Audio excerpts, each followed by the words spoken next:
We have some guidelines on how to do school with the coronavirus. Let's look at those now.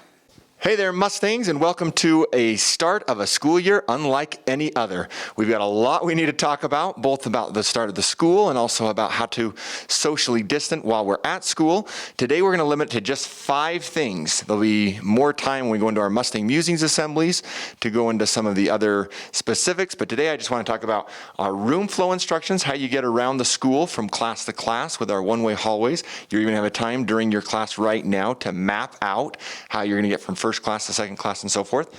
We're going to talk about lunchroom instructions and how to keep socially distant in the lunchroom. We're going to talk about number 3, your yellow backpacks or your drawstring cinch backpacks.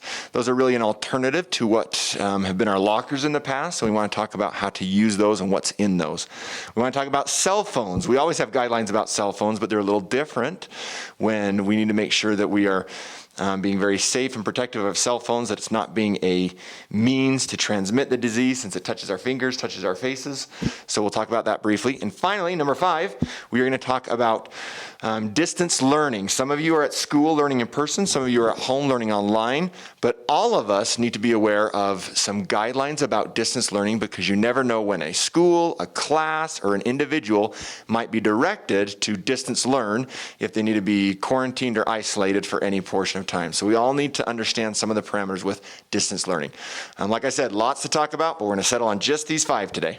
First off, let's talk about the room flow throughout our hallways. Many of you may have noticed that throughout our school, on the floor and even up on the walls in different places, you will see one-way directional arrows.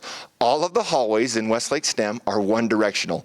The reason for this is because we want to be able to have our traffic not walking towards each other or breathing onto each other, because all of those things would spread the disease. As much as possible, we want to have one direction of people and everybody walking down the same hallway because that will make it that much safer. It does mean, however, that you may need to take the long way around from class to class. You may leave a class and need to walk the rest of the way down the hallway, exit the building, and even walk back to one of the entrances, and then get to your next class from there. So during your class period today, you're going to get a chance to, with your class schedule and a room map of the school, plan out your route in between each of your classes. This is the dining hall. It is a really cool structure on the new Westlake Westbrook campus. It's actually probably larger than the Westlake cafeteria was back at our old building. I'm actually standing on the west side of the building right next to the big field, and this is the place you will enter the dining hall. Now it is important, whether you have first lunch or second lunch, that you have exited the hallways of both building 1 and building 2 by the time the tardy bell rings. Half the kids are still going to their third period class while you're going to lunch, and we need to be out of those hallways by the time that tardy bell rings. You'll come to the west side of this building. We're asking that you do your best social distancing as you line up here. As you come into the door right behind me, the line will continue with social distancing markings all the way down until you can get to the serving area. When you get through the serving area, it's set up very much like our lunchroom has always been set up. We have our one-way tables that actually face forward. Again, like the hallways, that will help the breathing to not be breathing into someone else's face, but to keep it so that we're a little bit socially distant and safe. You'll also notice on our tables that there is an X marking off every other spot.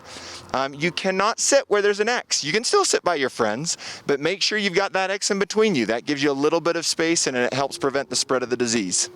Also different with the distribution of lunch this year is that you will not be punching in your lunch number. Instead, Granite School District has prepared a lunch card for every student that has a barcode on it. When you go through your lunch line, they will scan that barcode indicating you have purchased your lunch. You cannot lose that lunch card. That is one that we can't remake for you here at Westlake. It has to be made by the district. So teachers, I'm asking a favor of you. Before students leave first period today, number 1, make sure they get their lunch card, and number 2, students, I need you to use your cell phone. Take a good picture of that lunch card. That way, if you do lose it, you've got a backup method of getting through the lunch line without having to touch a keypad. During your first period, each of you will be given a yellow drawstring backpack that looks just like this. Now, we don't have lockers at the Westbrook campus, and even if we did during the coronavirus, we're not allowed to use lockers. So this becomes essentially your locker throughout the day. In the past, we actually haven't allowed you to carry backpacks from room to room, and right now you can. If you have a backpack of your own that you would rather use, you may, so long as it is this size or smaller. We're still really worried about space, especially in the hallway with social distancing, so we do want to make sure that that they're this size or smaller, but if you have something that you prefer, that's just fine. Inside, you're going to find certain items that you can use that are intended to not be shared. So often in a school, we actually share supplies. We share colored pencils, we share scissors, we share lots of different things. But we are trying to avoid sharing as many things as possible.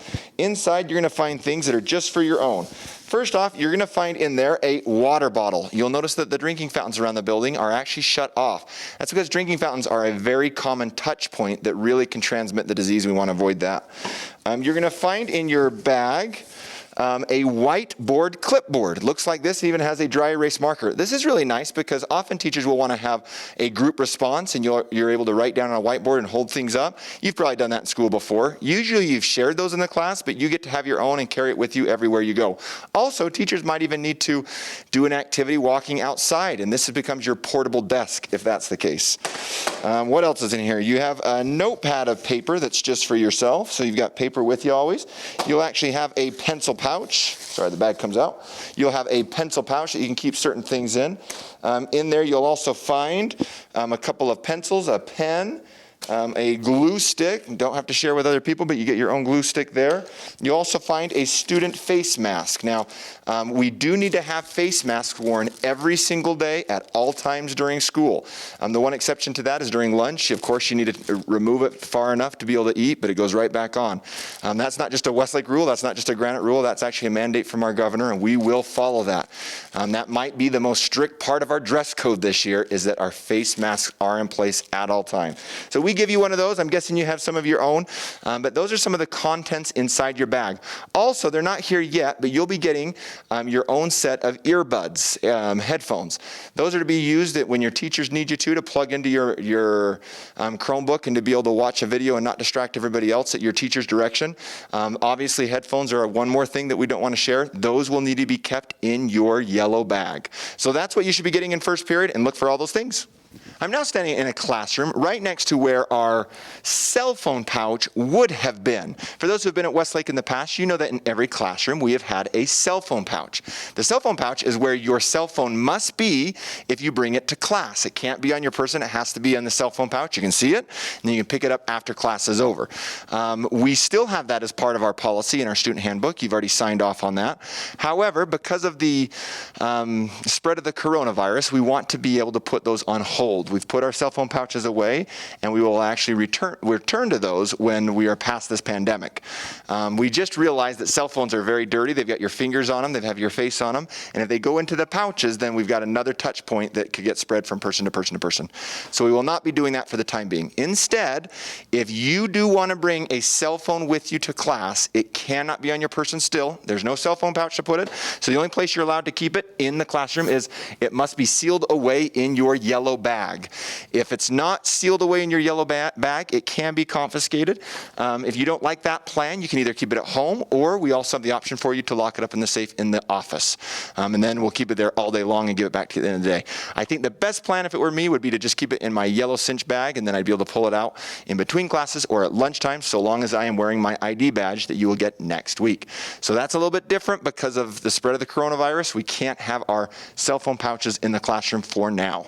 Finally, we need to talk for one moment about distance learning. Now, some students are choosing to be at school learning in person, and some are already doing distance learning, but there are some guidelines about distance learning that are important for all of us. At any point, the Department of Health could direct a school, a class, or an individual to quarantine or isolate, and in that case, those people would not be able to be in a situation where they're attending school live. If that's the case, we have a couple of options for you here at Westlake. First off, we actually, beginning the second week of school, will have a live stream of each class going that can be accessed on Google Meet. Students, you can access Google Meet using your Granite SD account and simply clicking the little waffle shape at the top, choosing Google Meet, and then typing in the class code. The class codes are easy. They're all WL for Westlake, and then your teacher's last name.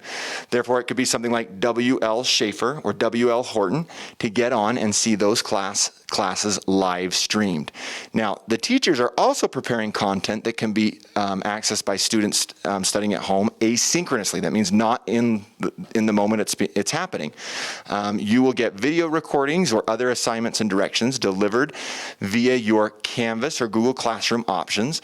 If you go to Canvas, you can access everything, and there's a Canvas link at the top of our webpage that will link up to all of your classes, and your teacher's content will be there. Finally, at Westlake, we also send home a weekly email that is a composite of a message from all of your teachers. So all of your teachers will be able to give you some instructions about what you should be learning, whether you're in person or at home learning. If you do not have a device at home, we have Chromebooks that we can check out for your use at home. During the year, we're mostly using Chromebooks that are pulled out of the cart if you're in person learning, but for any student who does not have a device at home to be doing the distance learning on Fridays or to be prepared for if they need to stay home from school, we have devices that we can check out to you in advance. You'll simply need to work with Mr. Edwards in the library to get a Chromebook checked out like you would any library book. So that's the plan that everybody needs to be aware of for distance learning.